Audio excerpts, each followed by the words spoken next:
In this video lecture, we will be looking at data types in Java programming.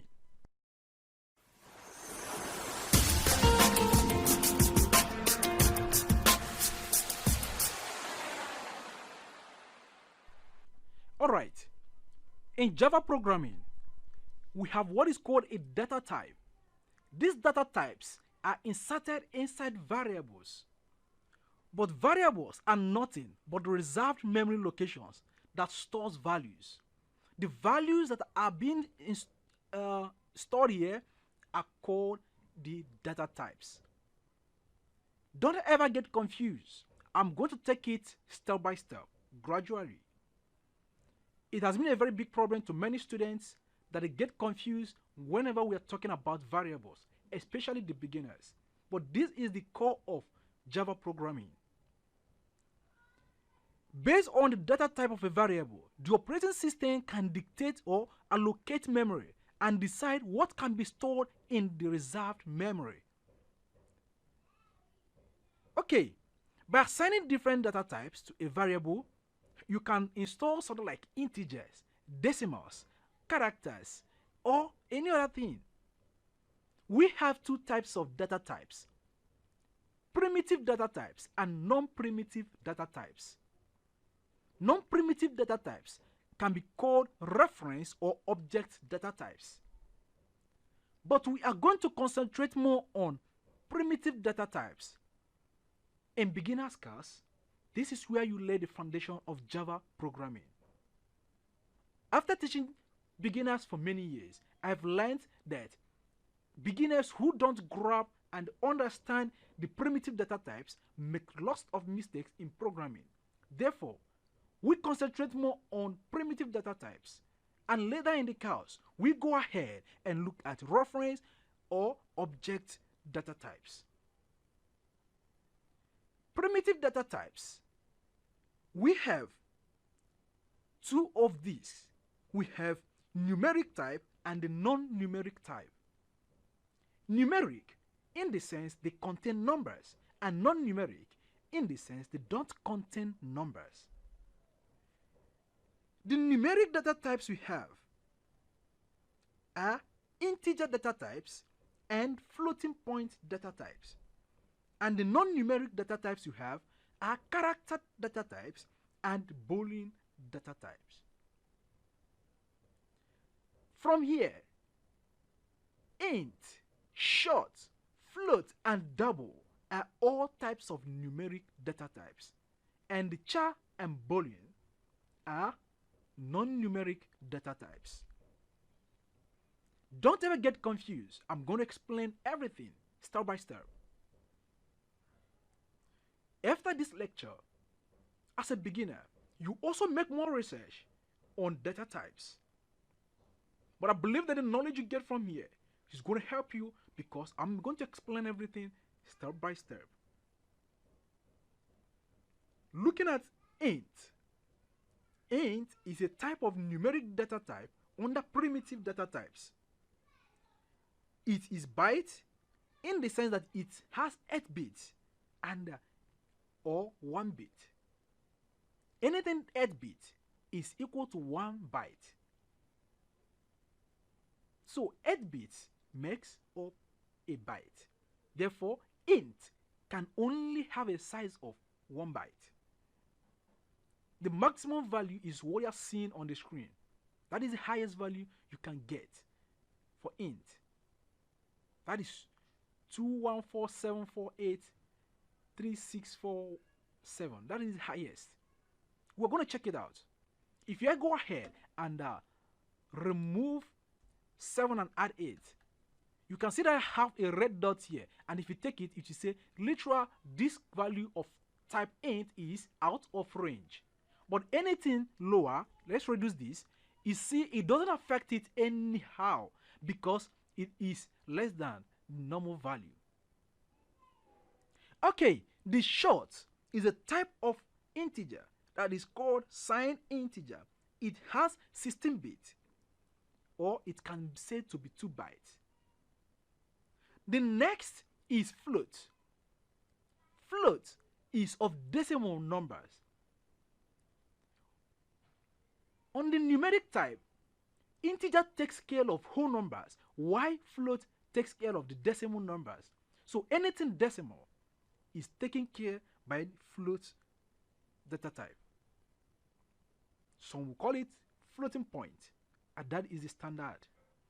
If I go ahead and remove the F whenever I put a float, it is no longer a floating point, because if we come over here and check it, say type mismatch, cannot convert from double to float. Therefore, if you want to remove the float or the F at the back of your number under float, you change that to double, because this cannot be converted. This is double. Double also takes care of decimal numbers, but double has a higher number. It stores more value than float. Float is only 32 bits or 4 bytes, but double is 64 bits or 8 bytes. So, if you go ahead and add an F here under double, you see that there is no problem, because it can still contain that. Therefore, if I go ahead and put an F at the back of float, you see that the error is gone. But you don't put an F at the back of a double. Alright, that is about the numeric data type int and float. So the next one we have is character data types. That is called char. It is used to store character constant in memory. Java provides a character data type called char, whose type consumes a size of 2 bytes but can hold only a single character. Char can hold only a single character at a time. You cannot come here and write Java. When you do that, you can see that you have an error here, invalid character constant.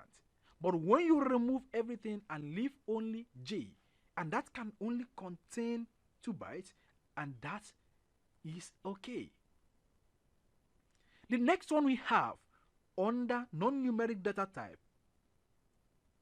is called the boolean.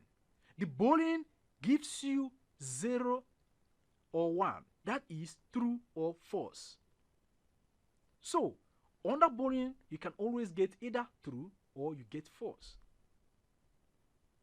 Now that I have inserted all these, and I use variables num1, num2, num3, output, alpha, and result to represent this,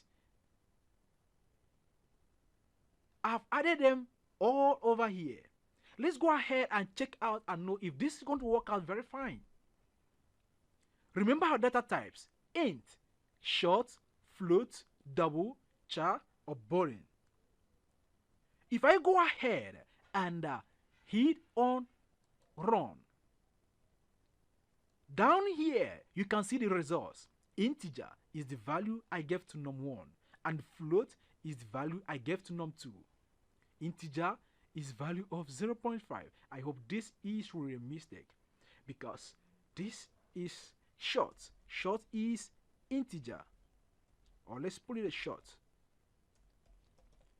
And the num3 is a float. So let's compile this again and check it out. You can see that it has been corrected. Integer is the value, short is the value there, and float is 0.5, double is the value, and char is J, boolean is true. So if you go ahead and change this boolean from true to false, go ahead and compile. It is false. What if you put it to something else? You can see that there is a mistake here. Multiple markers at this line. So this cannot be resolved. So it is either true or false. We are going to deal with data types as we move on into this class.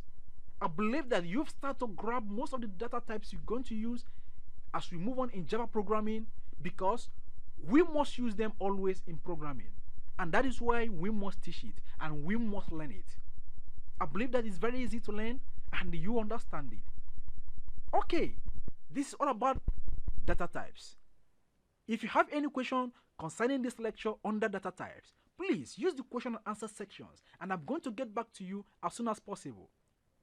Thank you so much, and I'm going to see you in the next video lecture. In this video, we'll be looking at concatenation in Java programming.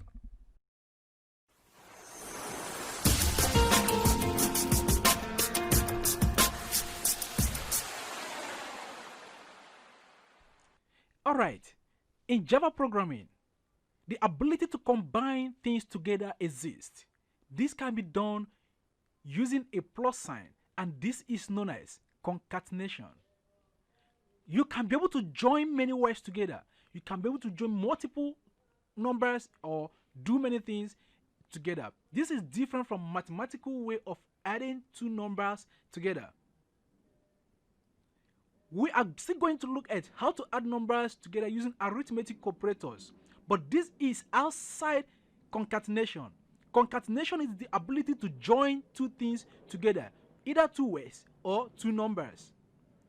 You can join figures or anything. Let's go ahead and look at an example of concatenation, how to concatenate in Java programming. In Java programming, we have example called hello world, just like the way we did before. If I go over here and put a space here and go over here and compile this, down here you can see that I have hello world. If I go over here and say hello Java and come back here and compile again, I will get down here hello Java. Someone else can come over here and change this to welcome to Java. Whoa, that is not welcome to Java. Welcome to Java. Go ahead and compile this. You have welcome to Java. You can be able to compile variables. Let's go ahead and look at an example. I have not teach us variables, but I'm going to go ahead and show us how to do this. And then when we go to variables, we go ahead and check it out and see how it works. I'm going to say int num1 is equal to 5. Put a semicolon at the end, and I'm going to say int num2 is equal to 10. Put a semicolon. I can have the ability to come over here and say welcome to Java plus num1. I can go ahead and put s plus num2. So let's go ahead and compile this to get the end result. Down here you can see welcome Java 510. You see, this is different from arithmetic operators where you can be able to join two numbers together. This adds everything. If you want to give a space, you can go ahead and add space by putting a parenthesis here. Let's go ahead and do that. Add a space here and come over here and put your plus sign again. You can come over here and still do the same. In this way, you've added space to these things. Go ahead and compile again. Oh, there is an error. Let's check it out. You give a space. You give a space. So under here, you come over here and put a plus sign, and this is all right at this moment. Go over here and compile. You can see welcome Java 510, and there is space in between all of them. So this is all about concatenation. You can add as many numbers, figures, string, or anything you want to add. It is different from arithmetic operators. I will say this many times. So this is all about concatenation in Java. In Java programming, we have many ways, and there are many cases we like to concatenate. And that is why it is very necessary we know about it. Alright, we have come to the end of this lecture on concatenation, and I believe that you really understood it. In case you have any question, please use the question and answer section, and I'm going to get back to you as soon as possible. Thank you so much, and I'm going to see you in the next video lecture. In this video, we will be looking at comments in Java programming.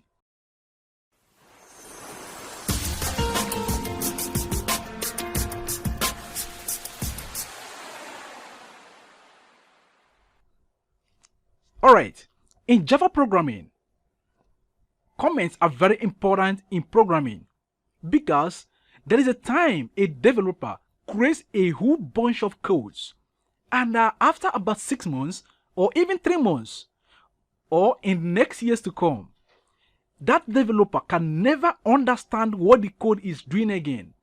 And if he ever goes back without adding a comment to his code, he can never ever do anything on that code. The code will look like something messed up before him. Therefore, as a developer, we use what is called comments to make sure that we master what we are doing, and when we come back tomorrow amending these codes, we can be able to understand what each of these codes are doing. Okay, first of all, you ask me, what are comments? Comments helps us to understand every line of code.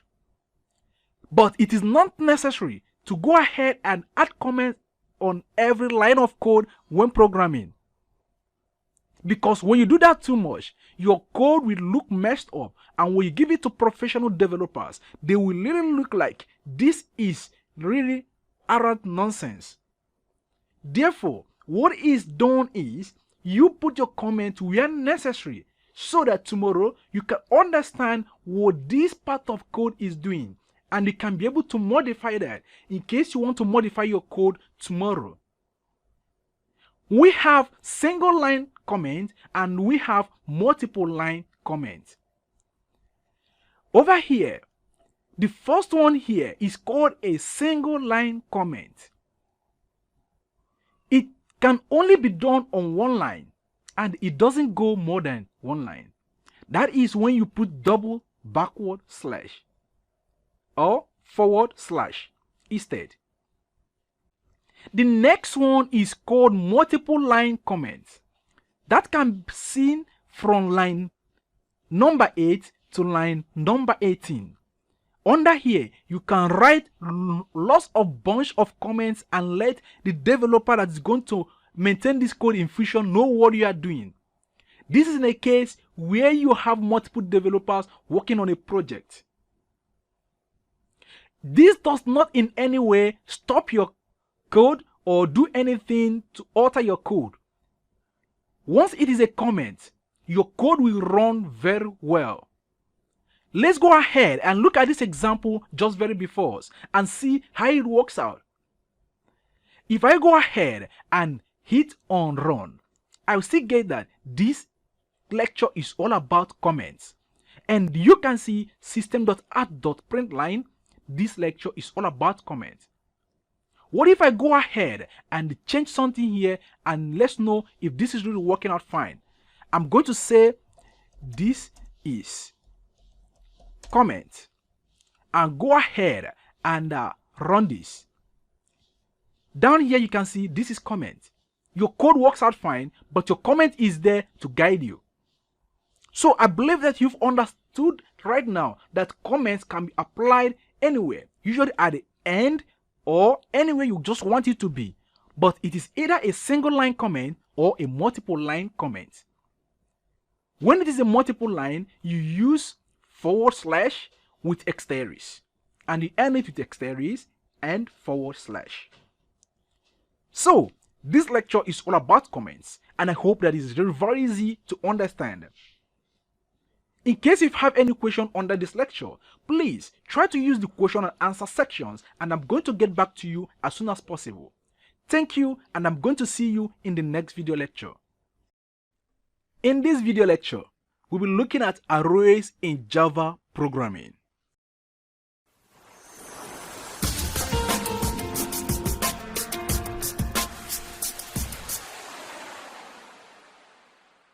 Okay, As a beginner, you might be wondering what is an array and what do they do in Java programming. What does an array do for us? Array is of great importance to any Java developer who really understand the importance of using arrays, because when you are writing these codes, you are really consuming a memory. In order to reduce the consumption of this memory, an array is going to help you to collect data of similar types. For instance, you want to collect data about a car. You want to check out the tire of the car. You want to check out the steering, the seat belt. You want to check out the fire extinguisher, or many other things that are inside the car. An array can help you to check all this out and work with them. But if you keep writing these one by one, you see that you are consuming much memory and you're writing a whole lot bunch of codes. And this bunch of codes is going to consume much memory. But with an array, you consume just little memory and your code looks clean. For beginners, this is not always easy. But when you keep using an array, you will see that it is very easy and very interesting. And you are going to see your code, just very short codes that do lots of things that people will be thinking of. Wow, how did you actually get to this point? Array help us to do that. You can use arrays to collect numbers of things that you want to do, or you go ahead and use characters of similar types. So array are of many importance to us in Java development. And you may ask me, what is an array? First of all, what is an array and why are we using an array? Okay, let's say in layman's understanding, for us to be able to grab what we are talking about as beginners, we can say that an array is one of the data structures in Java that can store a fixed size sequential collection of elements of same data type. Sequential collection of elements of same data type. Arrays are objects that store multiple variables of same data or same data type. However, an array itself is an object on the heap. So we're going to look into more of this, and let's go ahead and check out this example just very before us. We're going to explain everything step by step so that we understand what array is actually doing for us and why we need array in Java programming. Okay, when you've created a class of array, but this here, you are not just going to create a class called array. Maybe it depends on what you're working on. Do you understand? I put these things here because I am explaining arrays. So I believe that this example is going to help you a lot. I want to collect data of numbers 0, 100, 200, minus 99, 70, or 93. If I should be collecting this one by one and calling them, I'm going to consume much memory. But with an array, I can use curly braces, put everything there, and I'm going to call it at once. How do you do that? You can use things like short, int, float, long, and each time you do that, you put a bracket before that or after that. And inside the bracket, you can go ahead and put the numbers. You can say this is 4. So in this place, we're going to have int number, and the bracket here is open.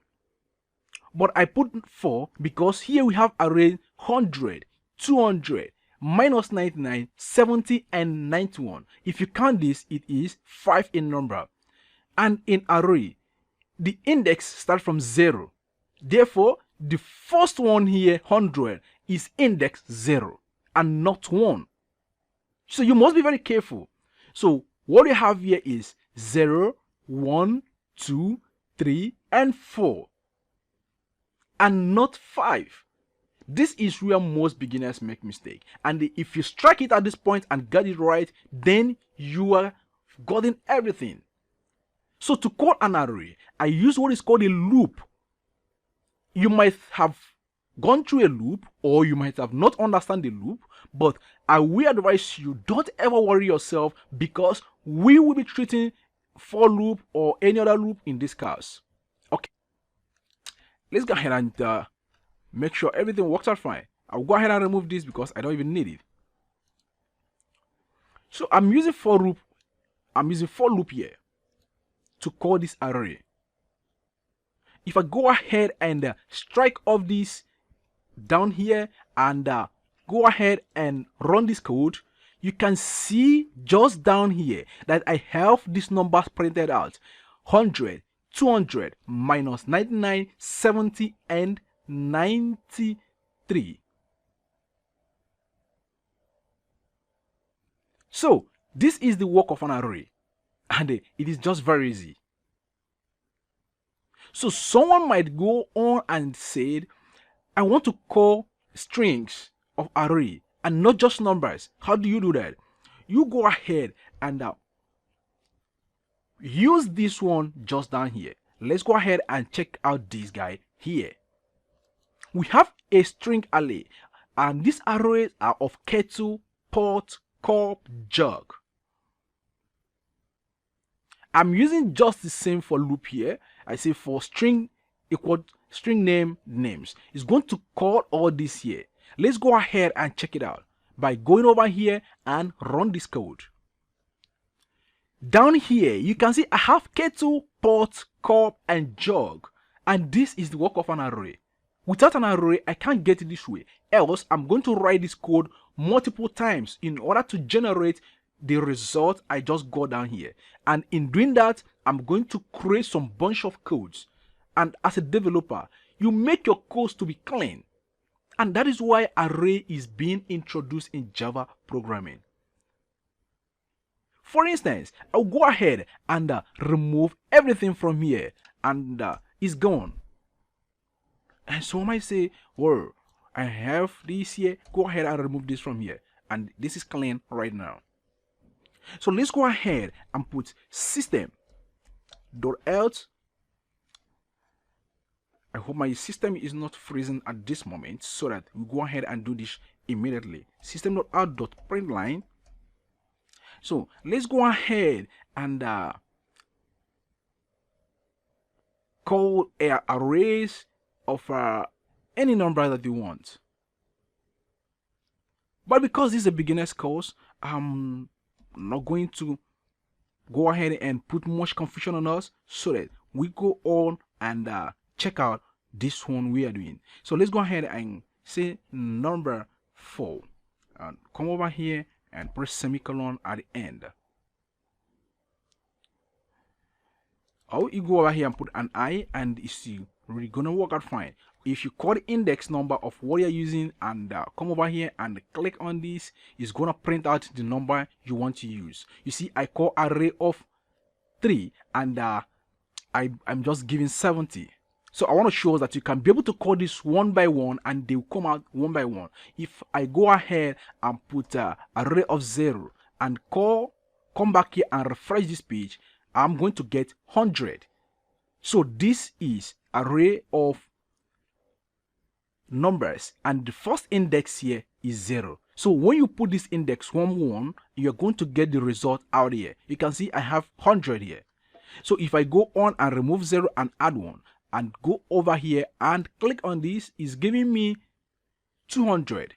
So I'm calling this one by one, and if I go over here and put 3, I'm going to get 70. What if I add 2 here? I'm going over here and refresh, I'm going to get minus 99. And if I go over here and put 4, that is the index 4, I'm going to get 93. Then go over here and put this is really out. You see that you're getting an error because this array is not really up to 5, it is 0 to 4. So you can see that error we have here: exception in thread main java.lang.array index out of bound exception 5. So this is how it works, and I believe that you've really gotten what we are talking about. So go ahead and remove all this from here, and you can go over here and put your stuff back the way it is, and everything start working out fine. It's gonna be amazing. So this is what about arrays, and I have replaced everything just the way it is. If I go over here and run this program, it gives me back what I need: array of numbers and array of string or characters. So this is all about arrays. It is very interesting. I hope you really understand that and you really enjoyed it. So if you really have any question in this lecture on the arrays, please put your question on this question and answers below. I'm going to get back to you as soon as possible. Thank you so much, and I'm going to see you in the next video lecture. In this video lecture, we will be looking at enumerations in Java programming.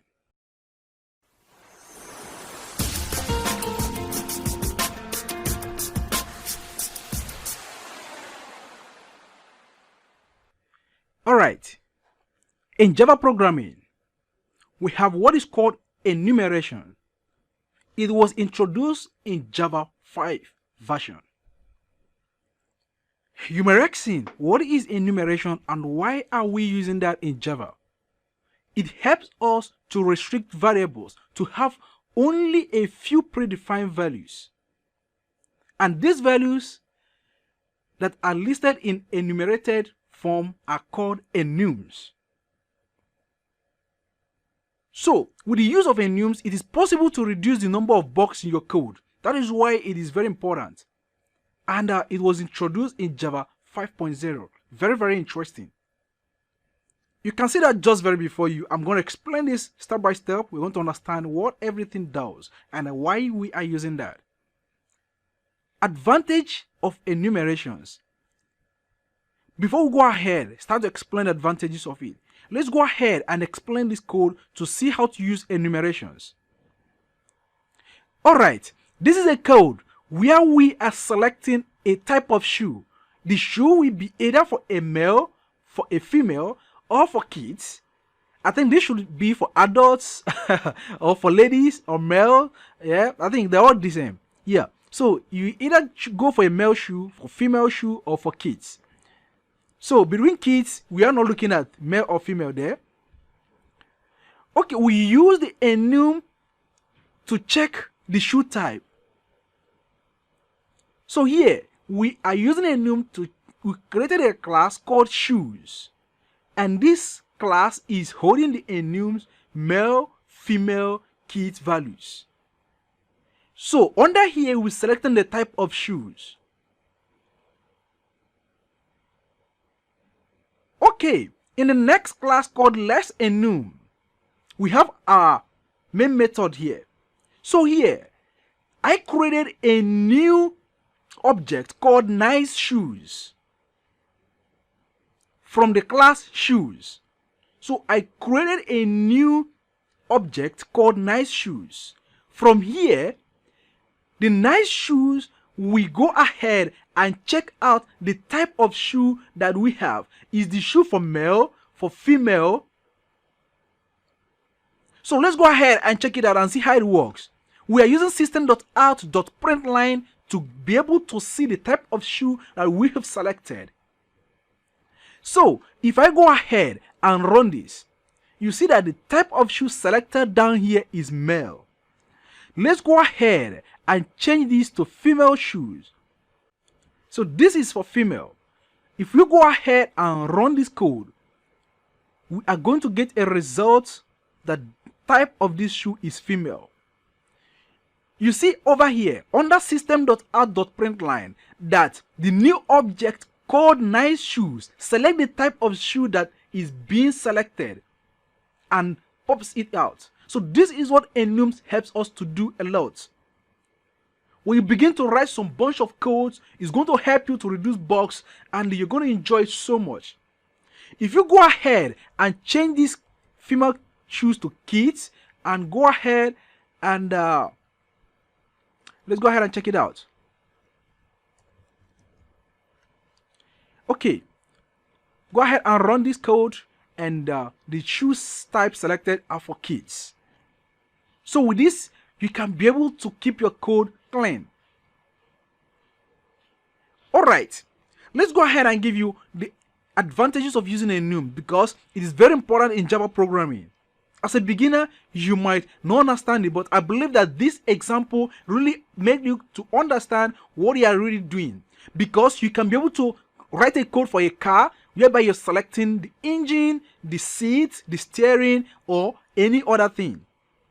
One is that enum in Java is a data type that contains fixed set of constants.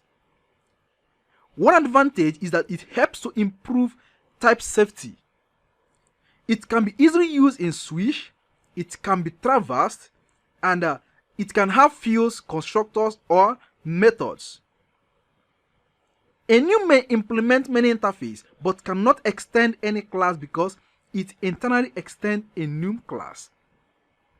So go ahead and check it out and be able to play with this code, be able to alter everything here.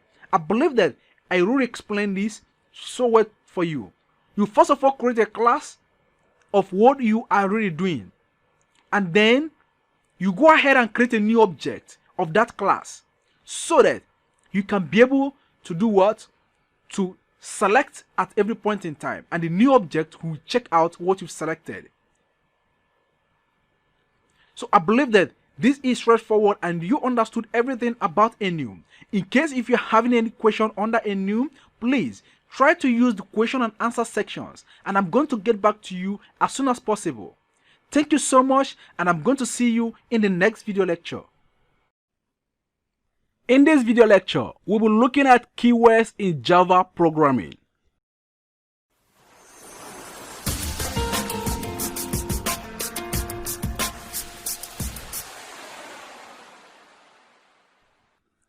In Java programming, we have lots and lots of keywords that we use in everyday, and these are known as reserved keywords.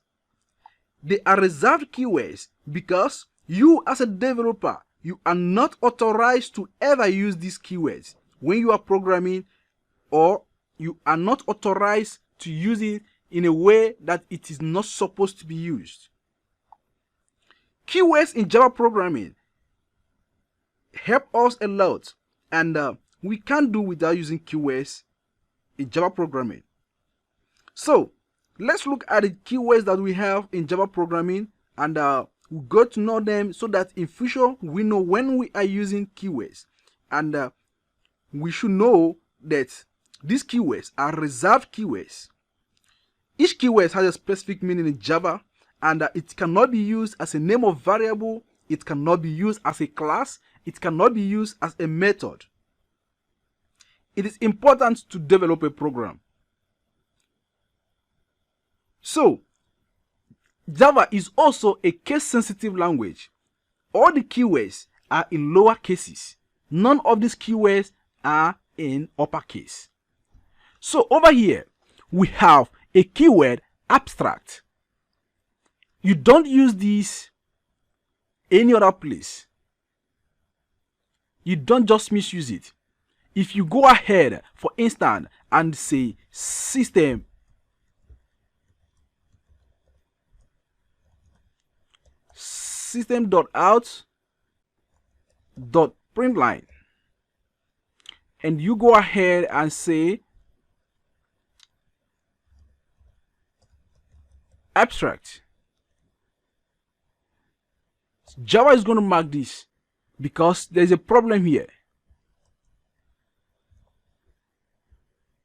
You can see that this is underlined because this is a keyword in Java, and you can see the error, syntax error. Insert type variable declarator to complete this. So you don't use these keywords when they are not supposed to be used. Let's go ahead and look at the keywords we have. One is that we have abstract, we have assert, boolean, break, byte, case, cache, char, class, constant, continue, default, do, double, else, enum, extends, final, finally, float, for, go to, if, implements, import, instance of, int, interface, long, native, new, package, private, protected, public, return, short, static, strict FP, super, switch, synchronized, this, true, truth, transient, try, void, volatile, and why. So these are the keywords that we have in Java programming. How do you know if you use a keyword when you don't supposed to use it? Whenever you write a keyword, the color changes. You can see that these colors are changed. So whenever you write a keyword, it changes immediately. You should know when to use it and when not to use it to avoid making mistakes in your program. This cannot be used as variable names. Don't ever try it. So I believe that we've seen the keywords in Java programming. We'll be doing no much example here as we just did before. So it's all about we getting acquainted and knowing that there is a reserved keywords in Java which we cannot use as variables or classes or methods. So I believe that you've seen them and you understood them. In case if you have question again under this section, please go ahead and put your question on the question and answer section, and I'm going to get back to you as soon as possible. Thank you so much, and I'm going to see you in the next video lecture.